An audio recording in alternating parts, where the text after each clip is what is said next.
Nous sommes en 1985 à Arleta, une ville ouvrière du nord de Los Angeles aux États-Unis.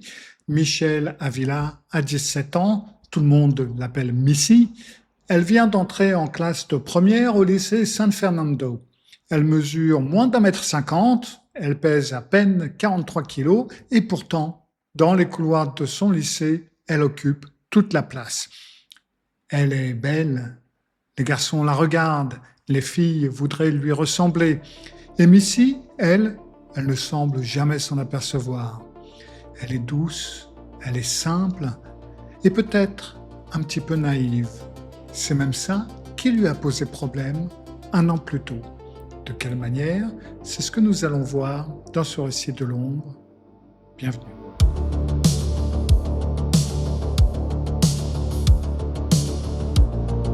Ceci est le dernier récit de l'ombre de la saison. Le prochain récit de l'ombre sera le premier samedi de août. Je ne sais plus, c'est le 1, 2, 3. Enfin, vous voyez ça sur votre calendrier. Pour information, mes affaires ne sont toujours pas arrivées. Je les attends toujours. Donc, je ne sais pas encore sous quelles conditions le prochain récit de l'ombre paraîtra. Mais alors, qu'est-ce qui s'est passé 1 an plus tôt? Eh bien, 1 an plus tôt, alors qu'elle était en classe de seconde, enfin ce qui correspond à la seconde aux États-Unis, une rumeur circule dans les couloirs du lycée. On raconte que Missy a couché avec plusieurs garçons qui étaient pourtant déjà pris. Des garçons qui ont chacun une petite amie attitrée. La rumeur est fausse, mais une rumeur n'a pas besoin d'être vraie, c'est d'ailleurs ça qui en fait une rumeur, pour faire des dégâts. Le temps qu'elle atteigne les oreilles des filles concernées, ces filles y croient déjà. Et un après-midi, à la sortie des cours, il y a un groupe de filles qui se referment sur Missy et qui la rouent de coups. Le passage à tabac est si violent que la famille de Missy porte plainte le jour même contre celle qui semble avoir mené l'attaque.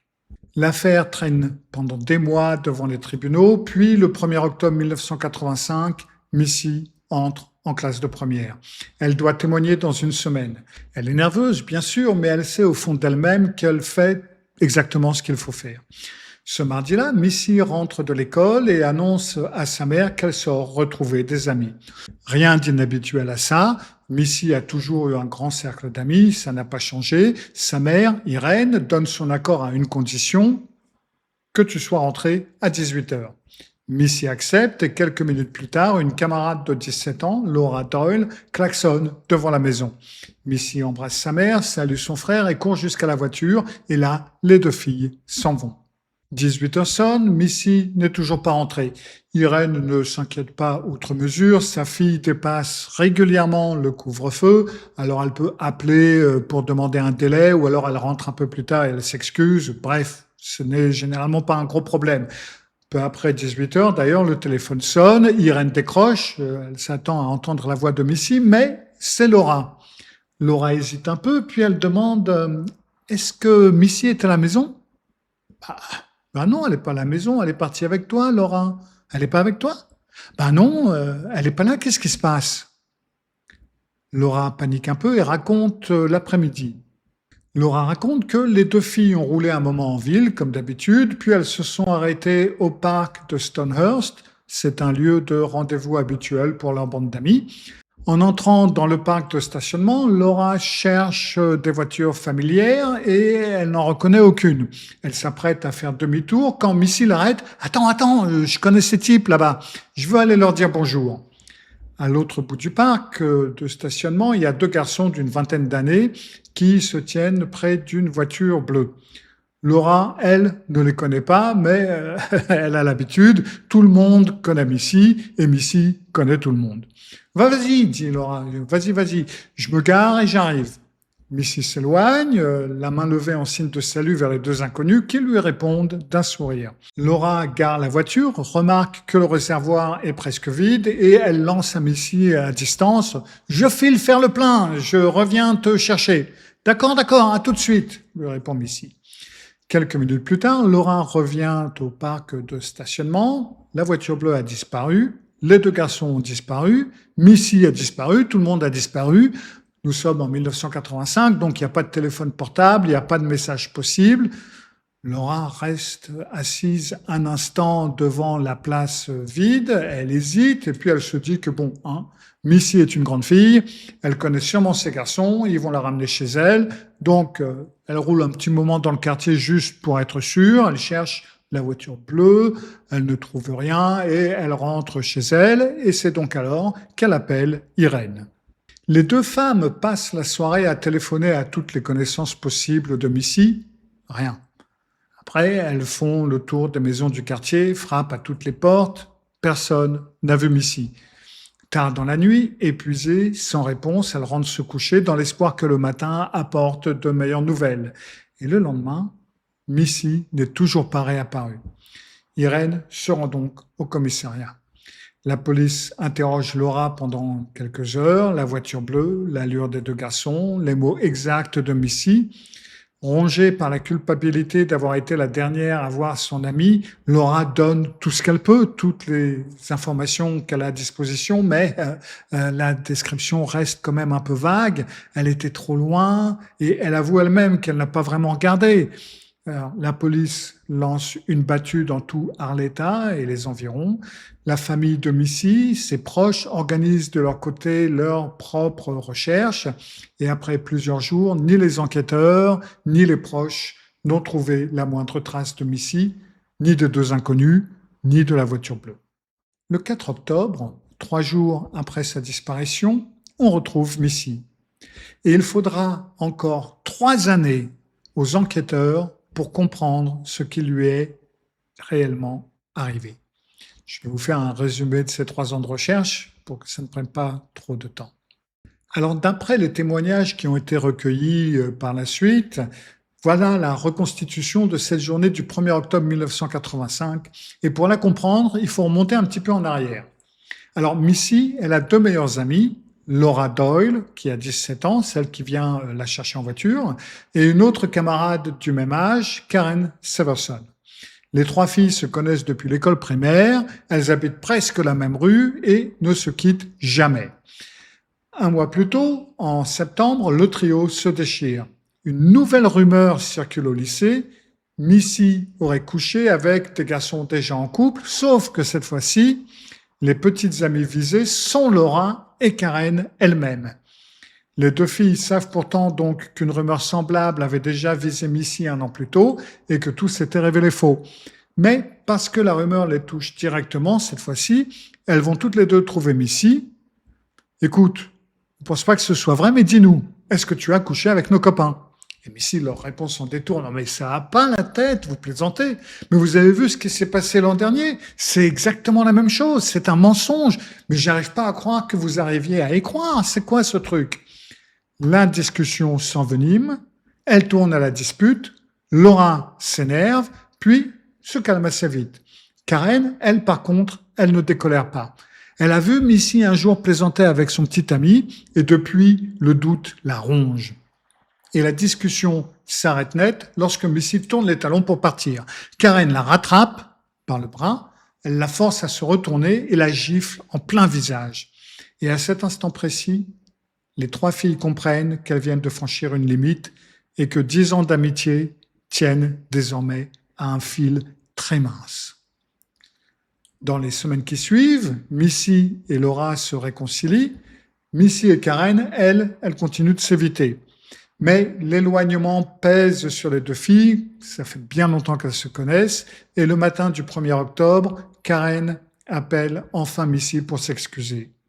Missy, très touchée, accepte aussitôt de retrouver ses 2 amis l'après-midi même à Stonehurst Park, comme au bon vieux temps. Laura passe donc chercher Missy, elle roule un petit peu, puis arrive au parc de stationnement de Stonehurst pour attendre Karen. Alors là, il n'y a ni voiture bleue, ni 2 inconnus, etc. Laura a inventé cette histoire de toutes pièces, elle servira de couverture pour la suite. Karen arrive quelques minutes plus tard, freine dans un crissement de pneus et se gare si près de la voiture de Laura que celle-ci ne peut plus ouvrir la portière. À la place du passager, dans la voiture de Karen, se trouve une autre camarade, Eva Chirumbolo, 17 ans, que Karen avait invité à donner sans lui donner la moindre explication avant de foncer jusqu'ici. Karen ordonne à Eva de baisser sa vitre, puis se met à crier à travers la vitre ouverte des insultes destinées à Laura. Laura répond aussitôt sur le même ton, et pendant que les deux filles s'affrontent, Missy et Eva, chacune à sa place de passagère donc, ne comprennent absolument rien à la scène. Karen finit par redémarrer, repartir en trombe, et furieuse, Laura la prend en chasse. Pendant 45 minutes, les deux voitures filent vers le nord, dans les montagnes, sur des routes désertes. Karen zigzague, Laura la colle au pare-choc. Missy et Eva supplient leurs conductrices respectives de s'arrêter. Peu importe la raison de la dispute, rien ne vaut la peine de mourir sur la route. Mais personne ne les écoute. La route finit par déboucher sur un parc de stationnement en terre au cœur de la forêt nationale de Angeles, dans le canyon de Big Turunga. Là, Karen s'arrête net, Laura freine juste à temps pour éviter la collision et s'arrête à côté d'elle. Les deux filles sortent de la voiture, se font face, se bousculent, continuent de se hurler dessus.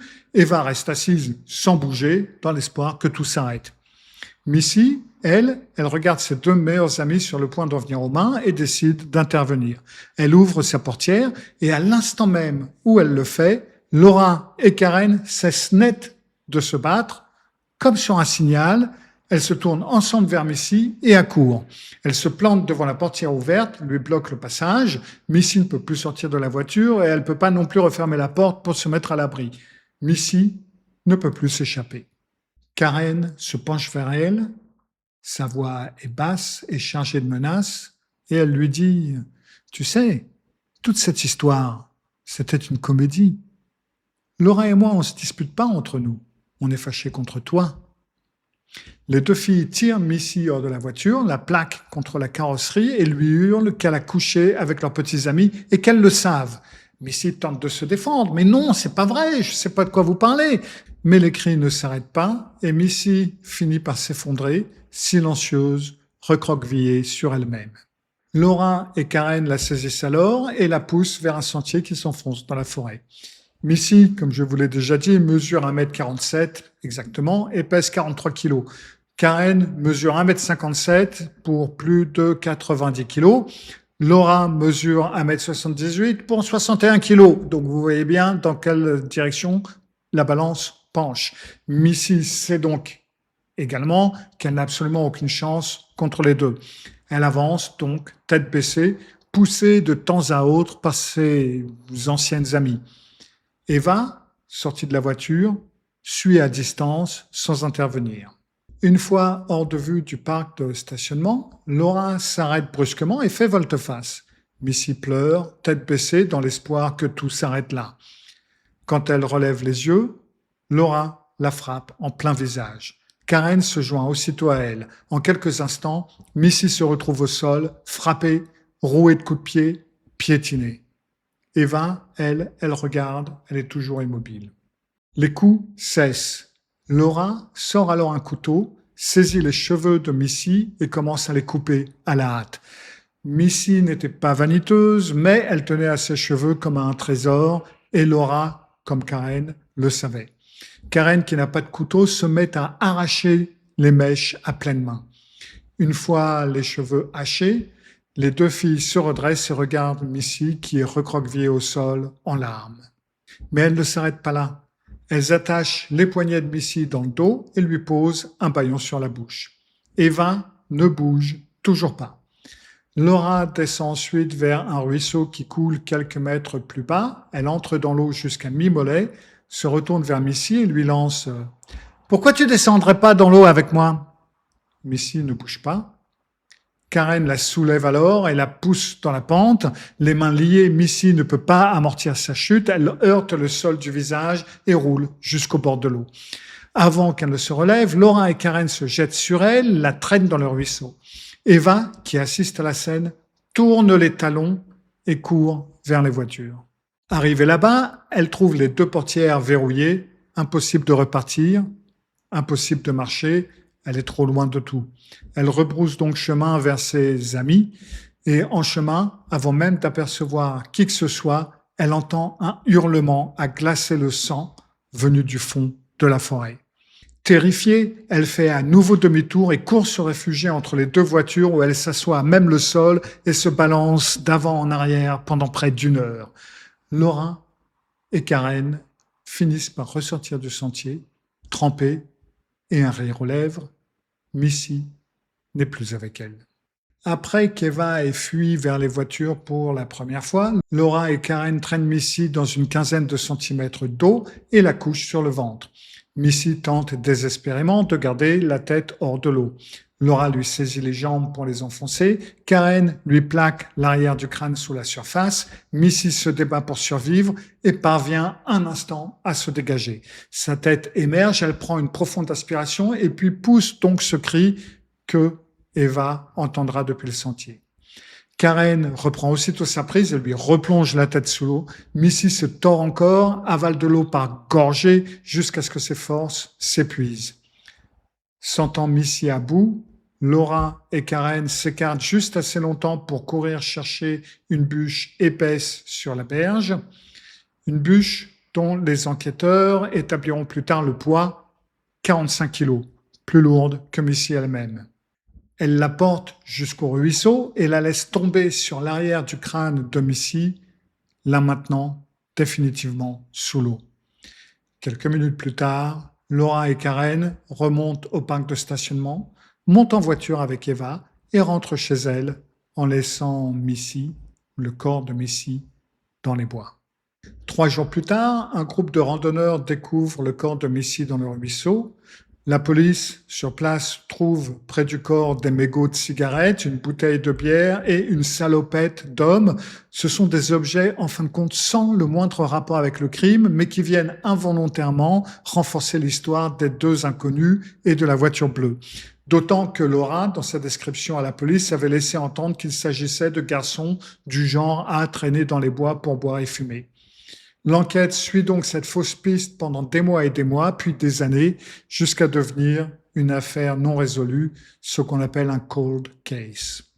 Et c'est seulement 3 ans après le meurtre, Eva Chirumbolo, que Laura et Karen avaient menacée pour qu'elle ne parle jamais, se présente enfin à la police et révèle ce qu'elle sait. Elle devient le témoin clé de l'accusation.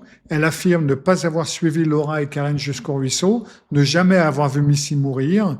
Et sur la base de ce récit, jamais contredit par une autre preuve, la justice ne retient absolument aucune charge contre elle. Missy, en grandissant, était devenue cette jeune femme que tout le monde semblait aimer.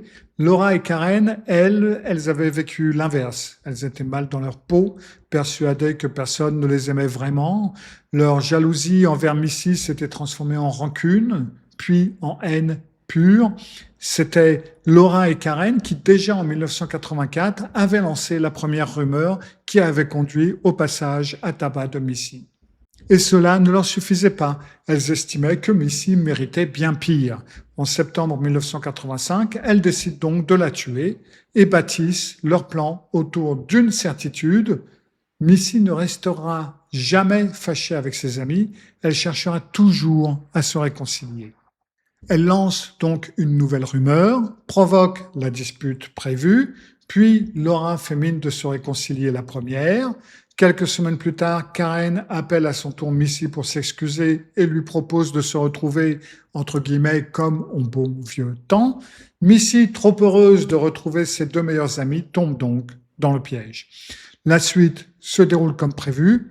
Le rendez-vous à Stonehurst, l'arrivée fracassante de Karen, la fausse dispute, la course de 45 minutes vers les montagnes, puis, une fois arrivé, l'arrêt soudain, l'affrontement, orchestré depuis le début pour déstabiliser Missy et la tirer dans la forêt. On ignore encore toujours aujourd'hui pourquoi Laura et Karen ont tenu à emmener Eva ce jour-là.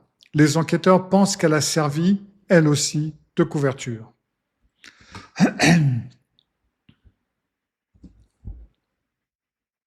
Après la découverte du corps, pendant que la police cherche toujours les 2 inconnus et leur voiture bleue, Karen s'installe chez la famille de Missy.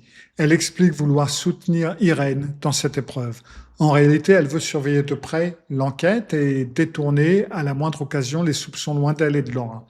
Pendant des mois, Karen dort dans le lit de Missy, partage le repas de la famille de Missy et passe des heures en voiture aux côtés d'Irène à chercher, en apparence, des indices sur la disparition de sa propre victime. Quand la vérité éclate enfin, 3 ans plus tard, la famille de Missy apprend que la meurtrière de leur fille a vécu sous leur toit pendant tout ce temps. Le tribunal juge Laura Doyle et Karen Severson et le jury écarte la préméditation, je ne sais pas vraiment pourquoi, et ne retient contre elles qu'un meurtre simple. Le tribunal condamne chacune à une peine de réclusion qui va de 15 ans à la perpétuité, ce qui veut dire en français à perpétuité, mais avec une période de sûreté de 15 ans. Karen Severson sort de prison le 9 décembre 2011 après plus de 21 ans de détention et Laura Doyle sort de prison un an plus tard en décembre 2012. Il n'existe aucune analyse psychologique officielle, en tout cas pas que je n'ai pu trouver, de Karen et de Laura. Donc, on va se baser sur des règles de la psychologie et des connaissances accessibles en psychologie criminelle. Alors, ce qu'on voit dans le dossier, lorsqu'on le consulte, c'est que Karen ne bascule pas d'un coup dans le meurtre. On peut voir une escalade progressive. C'est un schéma que les chercheurs en psychologie légale appellent le chemin vers la violence intentionnée, Pathway to Intended Violence. C'est le grief, l'idéation, la planification, la préparation, puis le passage à l'acte. Ce sont les 5 phases de ce chemin vers la violence intentionnée. La première phase, donc, le grief, c'est par là que tout commence. Tout commence par ce grief ancien. Depuis l'enfance, Karen vit dans l'ombre de Missy, qui est plus populaire, plus attirante, plus aimée de tous. Missy sort d'ailleurs avec Randy, puis rompt après un mois avec lui, et Karen se met alors en couple avec Randy. Mais lors d'une soirée, elle voit Randy attirer Missy sur ses genoux, alors que Missy, elle, le repousse. Et pour Karen, c'est donc une humiliation de plus dans la longue série de comparaisons qu'elle perd déjà d'avance. La psychologie cognitive va décrire ce mécanisme sous le nom de rumination sur la colère, anger rumination. C'est un ressassement répété d'un grief qui, au lieu de s'éteindre avec le temps, entretient et amplifie l'hostilité envers la personne visée, donc dans ce cas, Missy.